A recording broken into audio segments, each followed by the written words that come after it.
Welcome to Luca and Miguel. Enjoy the video. In this video, I will show how to remove Ford Fiesta rear lights.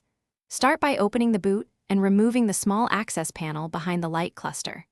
Unscrew the fasteners with a Phillips or 10mm socket and loosen any trim clips. Release the bulb holder by twisting, then press the wiring harness clip to disconnect. Hold the lens firmly as you withdraw it to avoid scratching the paint or breaking clips, and set parts aside safely.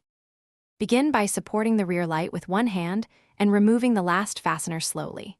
Use a plastic trim tool to ease out clips and avoid scraping paint or cracking the housing. Twist each bulb holder counterclockwise until it releases and lift the assembly straight out.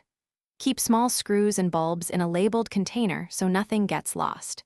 Inspect rubber seals and replace any brittle clips before reinstalling the lamp to ensure a snug fit.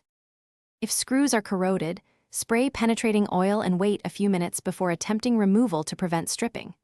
For stubborn clips, work them alternately from each side with a trim tool to reduce stress on the plastic. Check the light housing for cracks or clouding. Replace damaged housings to stop moisture and condensation. Always test the lights after reassembly to confirm brake, indicator, and reverse lamps function properly before finishing. Thanks for watching and please subscribe. It's the best investment you'll ever make.